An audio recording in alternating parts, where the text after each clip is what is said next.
Joining me now for his first one-on-one interview, Sheriff of Broward County, Scott Israel. Our detectives have done an amazing job, have traced the gun to its origin, where it was bought, and sadly, it was bought legally. Different states talk about being able to involuntarily take a suspect or a subject who might be the victim of mental health illness and bringing them to a facility where they could be evaluated and treated. In Florida, we call it a Baker Act. The only time a police officer can Baker Act a subject is when they're an immediate threat to themselves or someone else. You know, we keep saying we're going to have conversation. We got to stop having conversation. We got to do something proactive to save children, to save people from these horrific events. I'm going to ask every legislator, every lawmaker that will listen, that this Baker Act statute needs to be changed, and police officers, deputy sheriffs who have information that a subject has posted some horrific pictures or videos on his or her website. They bloody bombs, guns, rifles, things like that. Police have to have the ability to take these people involuntarily, if necessary, to be examined by mental health professionals. People say, what about their rights? And I'm cognizant of their rights.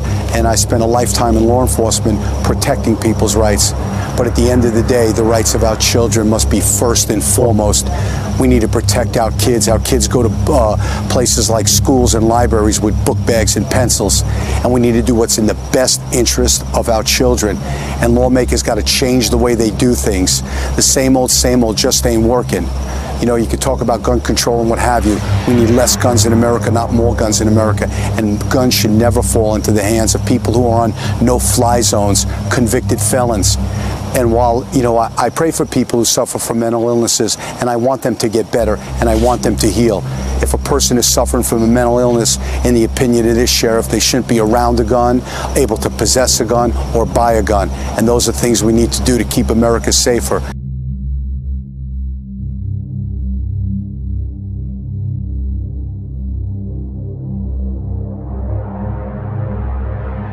I'm an honest sheriff, and honesty means when you did it right, we talk about that, and when we were not successful, we talk about that with transparency. My generation, we did not get it done. You will get it done. You just told this group of people that you are standing up for them. You're not standing up for them until you say, I want less weapons.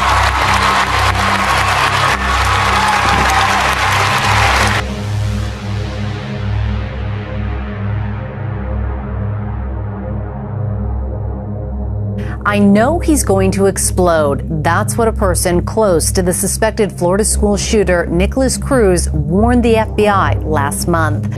I've been a police officer for 30 years. I've been a school resource officer for 25 years. Scott Peterson, shown here at a school board meeting in 2015, is the armed officer who stood outside the Florida high school where 17 people were shot dead on Valentine's Day. But what I saw was a deputy arrive at the west side of Building 12, take up a position,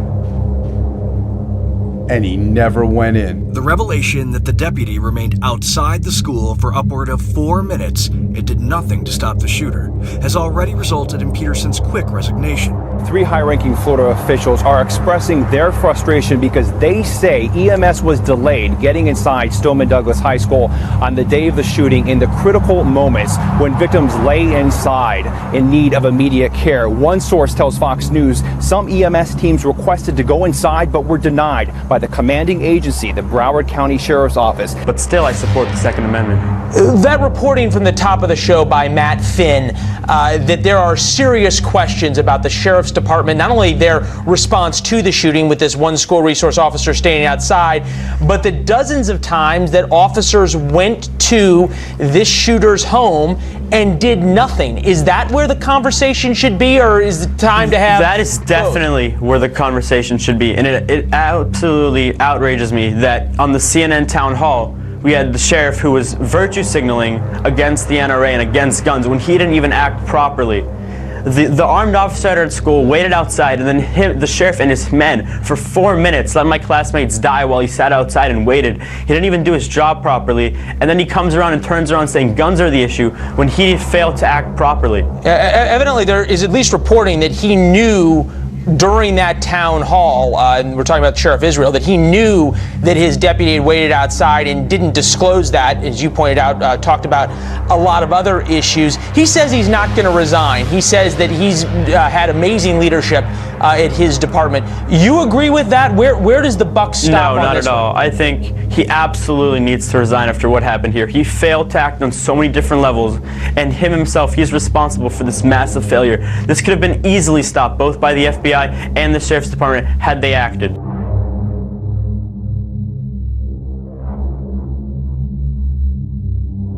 Listen, if ifs and buts were candy and nuts, O.J. Simpson would still be in the record books. I don't know what that means. There's 17 dead people, and there's a whole long list of things your department could have done differently. How could I?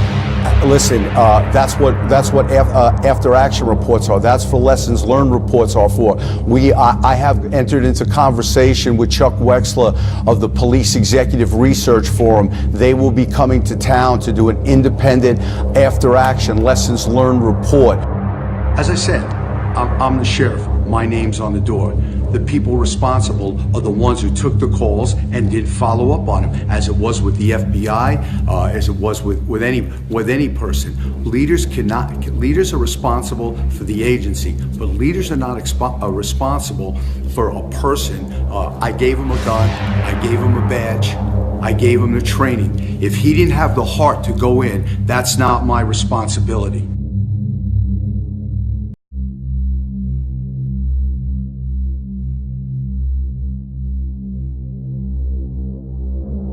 That's not my responsibility.